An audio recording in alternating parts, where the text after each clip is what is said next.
Hello everyone, we're here for a session to discuss how to excel as a great mentor and mentee. Howdy, for those of y'all who don't know me, I'm Joe Hughes and I'm here because I'm a user group leader and I love to get people engaged in learning.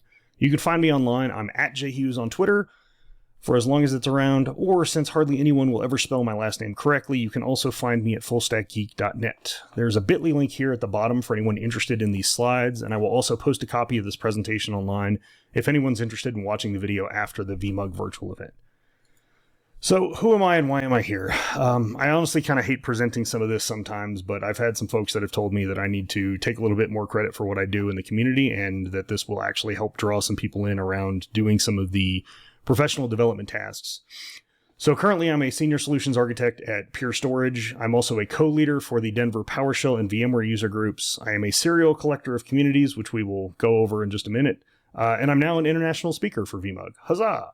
I'm pretty easy to spot in a crowd. In the past, you could find me by the green, typically by the orange, and sometimes just by the generically brightly colored hat, along with the big grin and the loud howdy y'all.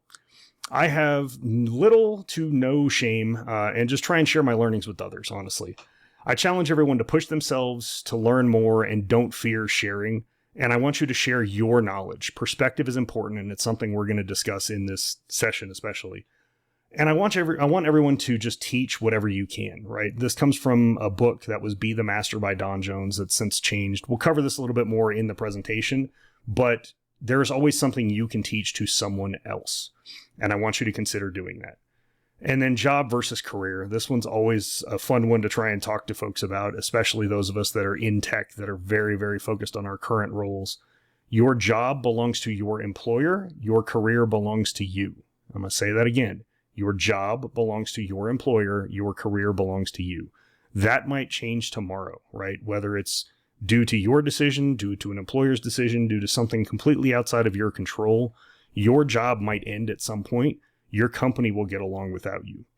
That may not be something that's fun to agree with or that anybody really wants to consider and say that, yeah, that really is the case, but you need to be driving your own career.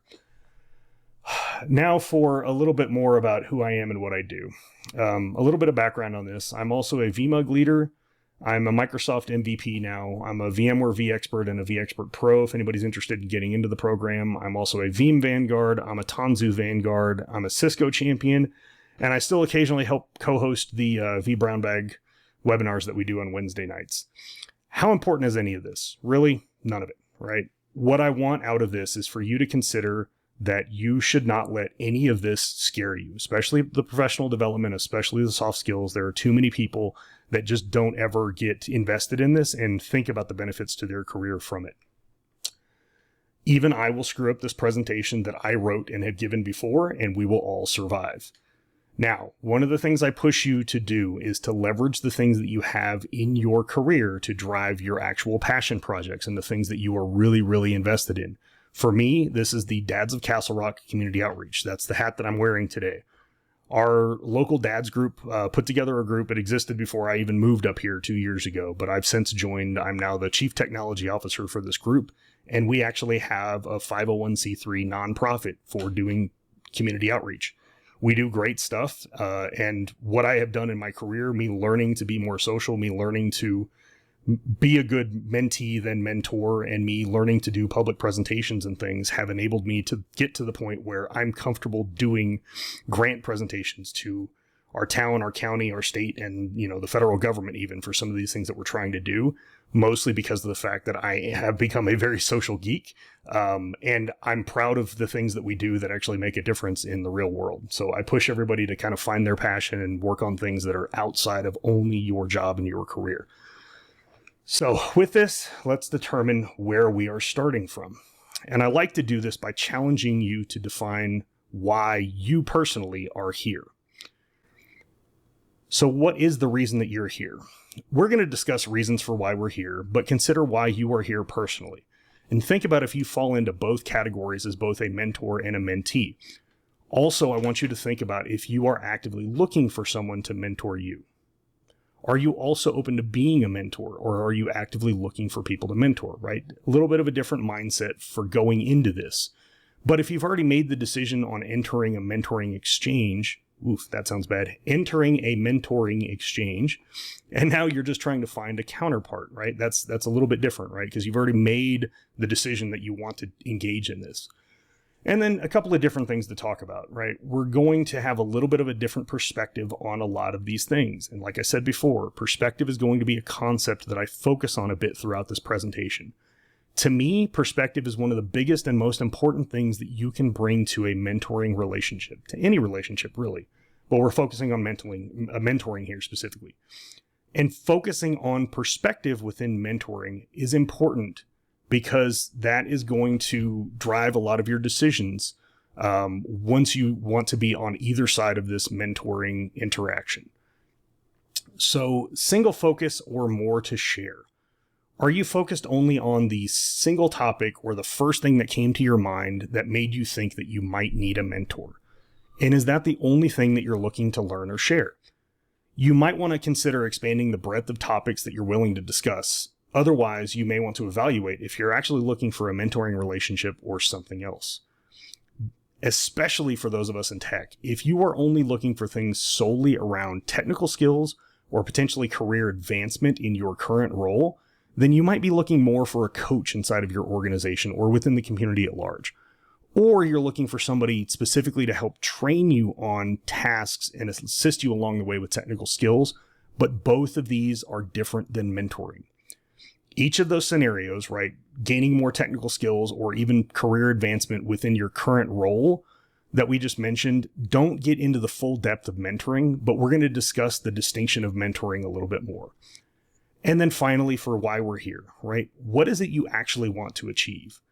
One important thing that many people miss when they're getting involved in mentoring is a goal, right? The actual outcome that you're looking to achieve from this. This goal doesn't have to be a detailed action plan, but everyone involved in this interaction should have a very open discussion early on about what both of you are hoping to gain from this interaction. Moving on to the next point, talking about achieving results. First of all, for the best chance of achieving positive results, you need to work to ensure that we are very open in communication. You want to be honest about the goal of this relationship, and you want to try and define any areas where both the mentor and the mentee can benefit from this exchange. These benefits can come from both backgrounds and experiences, and sharing these things from each individual. It can also help to discuss topics and scenarios to just get a different perspective on things that you are dealing with, right? Especially consider discussing things that have happened in between your mentoring meetings or calls, or even something that happened right before your mentoring call or chat, to just kind of explain what's the current mindset and where are you at coming into this exchange every time you meet. Try to express things amongst yourselves and get an opinion, right? And even just a different external perspective about what is going on, especially if whoever is involved in this mentoring with you either has a different background or is someone that's external to your typical situations and is not necessarily on your team, right? Be sure that you agree on the understanding of what goals you are working towards. It helps to have this from the beginning, even though that plan might change over time. Next, we need to adjust things a little bit for an open exchange, right? I would argue that being a great mentor is the more important of the two roles that we're discussing here.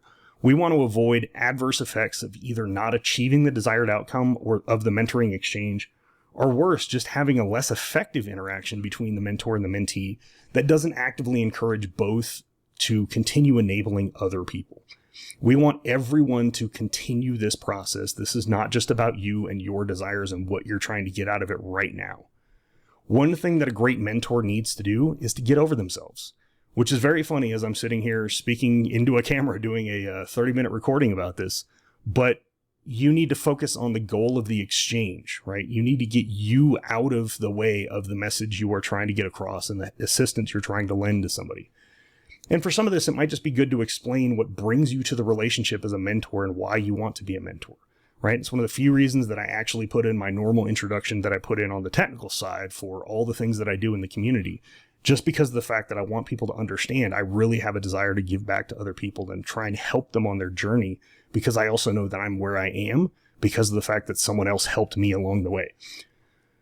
Also, you might want to give a little bit of a sales pitch so that your mentee, the person that you are mentoring, feels encouraged by your desire to help them out on the journey, right? If they see how invested you are, then typically it opens them up a little bit more to be receiving of some of the things you're trying to help them with.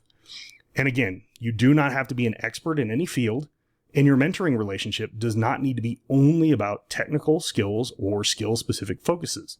Instead, a good mentor should focus on helping the whole person that they are mentoring and not just their job or their career. Next of all, right, again, we have to be careful of getting over oneself, right? We need to make sure that the focus is on the content you're trying to share and that this is not your monologue. Again, sounds very awkward as I'm sitting here rambling this to, a camera and a recording, but I'm really trying to express what I think are essential things that you have to have in mind as a mentor. As a mentee, if you see this behavior in a mentor, then discuss it, right? Explain to them that you feel like this is less effective because they are just monologuing to you.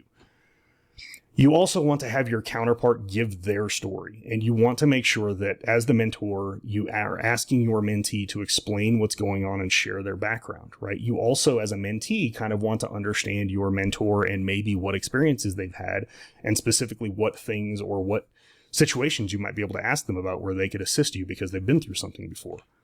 Then you want to ask questions to understand where the other person is entering a mentoring relationship and what they are bringing to this exchange, right? And you want to keep this between two people. By this, I mean that you really want to ensure that the things that are discussed in this mentoring relationship stay here. Topics discussed here should be private unless someone needs help, right? Unless they specifically ask you for assistance of something that you cannot lend them and you maybe need an external perspective or another opinion about this. But this should be an exchange where people can feel comfortable sharing things because it will not leave these discussions unless you give that permission. And then finally, we want to talk about the whole person. Do not let this exchange only be skill building or performance based. Again, this is not a job training session. This should not just be about you getting to the next step in your current role at your current employer. Career advancement also shouldn't be the limitation of this focus for this entire mentoring exchange. You really should both be willing to expand into other areas, right? Behaviors, communications, relationships, values. One of my favorites to exchange, books to read. There are many new things and new skills that you can pick up and learn, all sorts of different topics to understand and discuss. But the entirety of the subject of your mentoring or learning doesn't need to focus on technology. Instead, it should be and would be best to work on enabling each other and becoming just more well-rounded individuals on both sides. Mentoring is not solely about us getting job training or becoming even geekier or even techier. Next, knowing who you are, right? To know who you are, you really need to start with you. Right? Both the mentor and a mentee should honestly evaluate their current needs and their long-term personal goals. Again, personal goals, not only career goals. Suppose that they are the same, great, but be honest and explicit about that and where they differ. If your current needs are not leading you towards your long-term goals, then you may want to reevaluate the importance of those needs or prioritize your needs and your trajectory to get to your longer-term goals, because you need to be working towards that and not just your immediate job needs or the next step in your job path. Even having that awareness of your path for both a mentor and a mentee, right? Just having the understanding of the path and where you are means that you are more capable of helping to guide someone else on their path as well. And just learn who you are spending time with, right? Be sure that you understand what you can about your counterpart. Not everything about you and your counterpart can get covered in the exchange, or especially in quick introductions on some of these things. So one of the best ways to do this is to just ask open-ended questions about somebody's background and upbringing, and just kind of really start an open exchange about the individual people before you get into the mentoring. Ask to hear a few details of their story that brought them to this point, along with learning about where someone is on their journey to achieving their personal goals that they have. And then just ask about both positive and negative influences on their, life situation that brought them here. And then this can help a mentor and a mentee to connect and build a better plan together, which is us defining our end goal, right?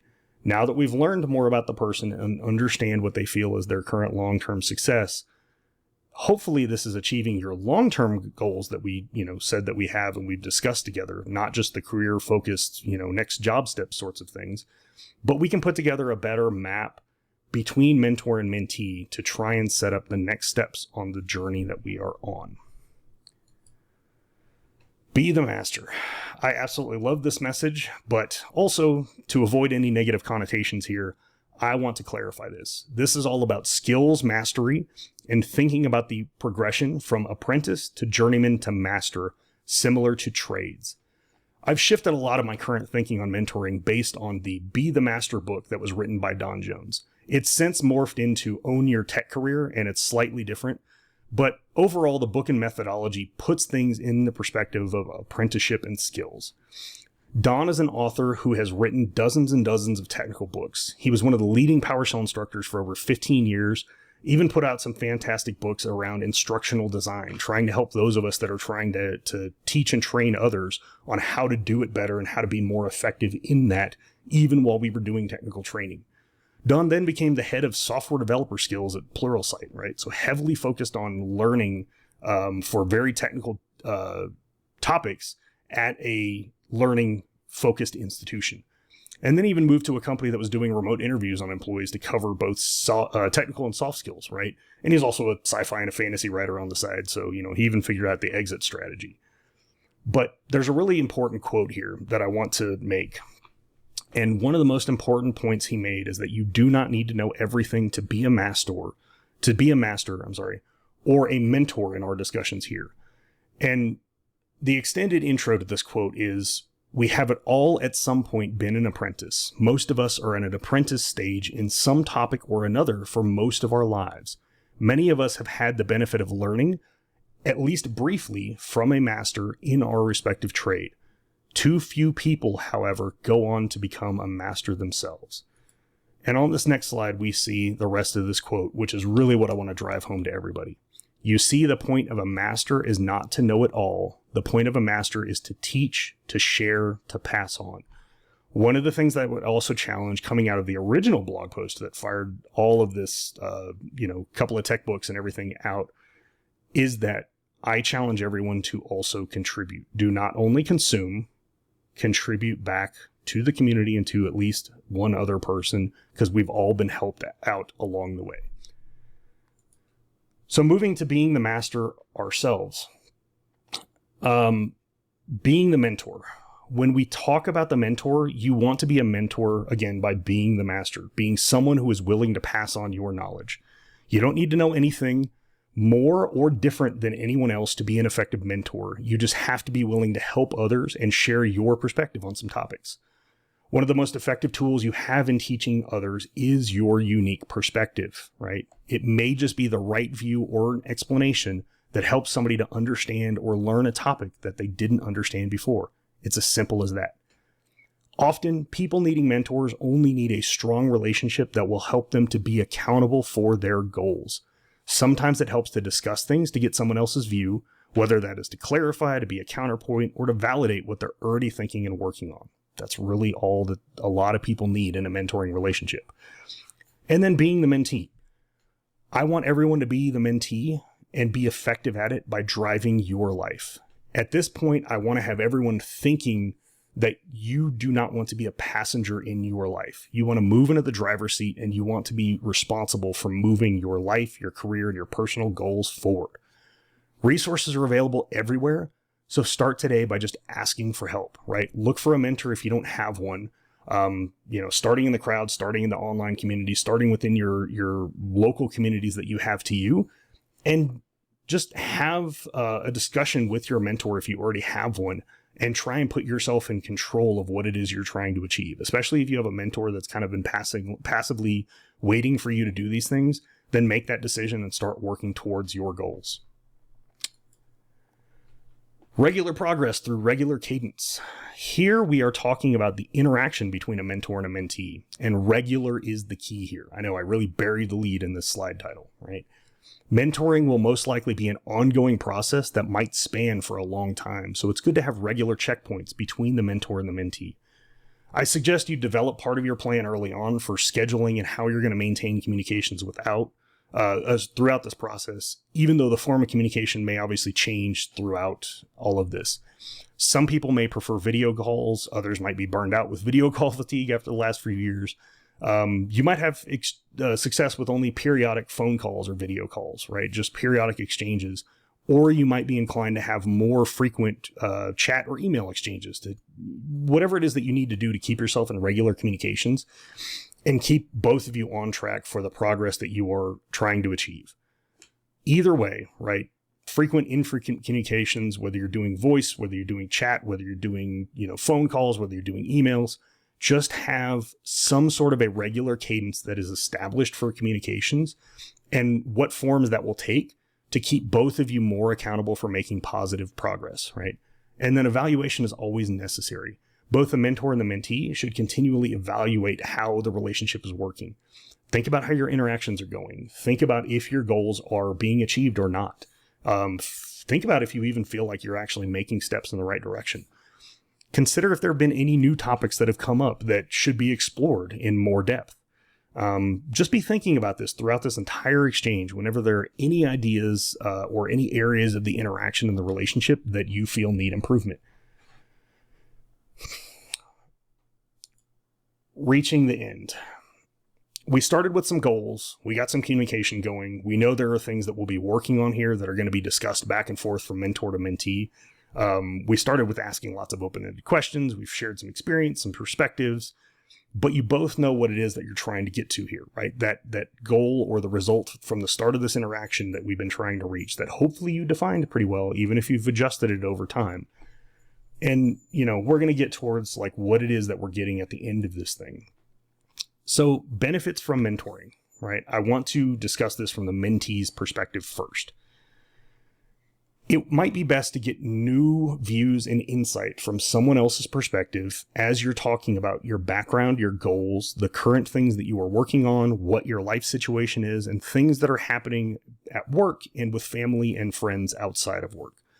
If we're being very open and discussing things, then the topics that we cover may also cover things that are going on in your life, again, outside of your career. The issues that we get to outside of the career might get into things like mental health and financial planning and overall well-being, personal things that you want to do and you want to focus on. It may only cover if you're trying to pick up a new hobby or, if you've had any success with that or not, right? That's entirely up to you. But there are all sorts of good things that you can bring into the discussion and conversation to get somebody else's perspective about it. And as the mentee, you should also want to hear some stories and some lessons and just things from your mentor's perspective. And then hopefully your mentor can also recommend other things to you. Again, one of my favorites, books or articles to read, right? Other leaders to follow, things to go learn, places to learn from. They may even suggest some other techniques or skills that can build for your long-term personal and career success. And then we want to be focused on those personal and long-term life goals, right? More so than careers and current jobs. For the mentor, you should also be getting to see things from someone else's perspective. And typically, what I hope you see is somebody else's perspective of you as a mentor. This view will help you learn a lot about how effective you are in helping others and improving in those areas. Especially if you're already a mentor, there's a good chance that you'll want to continue this, and you're going to want to be successful at this. Seeing yourself and how effectively you can pass on teachings to somebody else will help improve your skills, and you'll learn a lot about how we can better connect with people, right? The effectiveness might differ whether it's somebody that's within your organization, somebody that shares your background, or somebody who has a completely different experience and is just within the community at large. But you want to know how to communicate more effectively with people and effectively pass on teachings and learnings to them. You should also just be getting some satisfaction from helping somebody else to grow and develop in their career and in their life overall, along with hopefully picking up a few things that can benefit you along the way. But honestly, if neither the mentor or the mentee sees these benefits along the way, then you should go back and evaluate again, right? You should be assessing if your interaction and the relationship work effectively for you, or maybe if you need to change things up. Or it may just be that you need to end up looking at ending this relationship, but still helping your counterpart to look for someone else that's a better fit for them. We do not want people to walk away from a bad exchange or a bad interaction between a mentor and a mentee and leave this and never come back to the process. That is bad. You want to find somebody else that you're more comfortable communicating with if that's your stopper, right? Or maybe as the mentee and the mentor, you can go back and work on your own communication skills and be more open in the exchanges and try it again. It's never a bad thing to have a bad experience from this. It's only a bad thing if you stop due to that bad experience and give up. Let's talk about some challenges that we're going to face, right?